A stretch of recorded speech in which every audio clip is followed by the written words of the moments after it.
জানি আপনারা আমার থেকে আরো ভালো বুঝতে পারবেন। মাদ্রাসার হাজার হাজার ছাত্রছাত্রী তার প্রান্তিক স্থান থেকে জায়গা থেকে তারা মাদ্রাসায় পড়তে আসে। অনেক দরিদ্র গরিব ছেলেমেয়েরা সেখানে পড়তে আসে। যে হিন্দু মুসলিম সকলে সমস্ত সম্প্রদায়ের মানুষ সেখানে পড়তে আসে। সেই মাদ্রাসাগুলোতে আমরা দেখেছি একটি একটি মাদ্রাসায় 5 থেকে 6 জন শিক্ষক আছে। কোন মাদ্রাসায় 10 তার অধিক শিক্ষক পড়ে মাদ্রাসা থেকে। তবে হ্যাঁ, মালদা মুর্শিদাবাদে বেশ কিছু আছে। তবে অনেক মাদ্রাসাতে মালদাতে এবং মুর্শিদাবাদে আমি নিজে ব্যক্তিগতভাবে ভিজিট করেছি। একটা মাদ্রাসায় 8 থেকে 10 জন শিক্ষক, সেখানে ছাত্রছাত্রী 3 থেকে 4,000 ছেলে মেয়ে আছে। তাহলে বলুন, তাদের সঙ্গে আমরা কি ছেলে খেলা করছি না, ছিনিমিনি খেলছি না?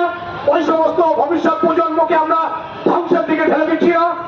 সেই জন্য আপনারা সজাগ করতে এসেছেন, জানাতে এসেছেন। এই জন্য আপনাদের আবার আমি অভিনন্দন জানাচ্ছি। কারণ ওই সমস্ত ছেলে মেয়েদের ভবিষ্যতের কথা ভেবে আপনারা শিক্ষক হতে এসেছেন তা নয়, আপনারা ওই সমস্ত ভবিষ্যৎকে তৈরি করার স্বপ্ন নিয়ে এসেছেন। সেই জন্য আমার মনে হয় আমার মাদ্রাসা শিক্ষক শিক্ষাকর্মী সমিতির পক্ষ থেকে আপনাদের আবারও সংগ্রামী অভিনন্দন জানাচ্ছি। কারণ আমি আবারও বলবো, সঙ্গে সঙ্গে শুধু রেজাল্ট দেওয়া নয়, রেজাল্ট দেওয়ার সঙ্গে সঙ্গে আপনারা দাবি করেন মাদ্রাসা সার্ভিস কমিশনের চেয়ারম্যানকে স্থায়ীভাবে নিয়োগের ব্যবস্থা করুন। মাদ্রাসা সার্ভিস কমিশনের সেক্রেটারিকে প্রতিদিন অর্থাৎ যে 6 দিন অফিস হয় সেই 6 দিন অফিসে এসে বসে থাকার ব্যবস্থা করুন। এই দাবিটা আপনারা ওখানে জানান। কারণ সেক্রেটারিকে কখনই অফিসে পাওয়া যায়। মাদ্রাসা সার্ভিস কমিশনের অফিস আছে, সেক্রেটারি বসেন অন্য জায়গায় গিয়ে এসিতে ভয়ে বসে থাকেন। আপনাদের মতো ছেলে মেয়েদের কথা, আপনাদের মতো অত দরিদ্র ছাত্রছাত্রীদের কথা তাদের মাথায় নেই।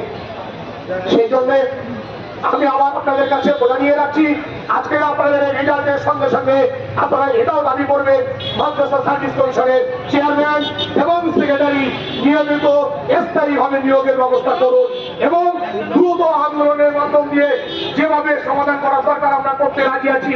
যদি আগামী দিনে আমাদের এই রেজাল্ট প্রকাশ না হয় তাহলে আপনাদেরকে আমি এই কথা দিয়ে যাচ্ছি, মাদ্রাসা শিক্ষক সমিতির পক্ষ থেকে আপনাদের সঙ্গে আন্দোলনে নেমে যতদিন না আমরা রেজাল্ট প্রকাশ পাচ্ছি ততদিন পর্যন্ত আমরা বিকাশ ভবনের সামনে অবস্থানে বসতে রাজি আছি। আপনারা রাজি আছেন? আমরা যদি প্রয়োজন মনে হয় আপনারা প্রতিনিধি দল আসার পরে আপনারা সিদ্ধান্ত নেবেন। আজকেই আপনারা সিদ্ধান্ত নেবেন। আমরা শিক্ষক সমিতির পক্ষ থেকে সর্বদাই আপনাদের পাশে দাঁড়িয়ে থেকে আন্দোলনে সবসময় পাশে থাকবো ইনশাল্লাহ। এইটুকু কথা দিয়ে আপনাদের সবাইকে আমার অভিনন্দন জানিয়ে সংক্ষিপ্ত বক্তব্য এখানে শেষ করছি।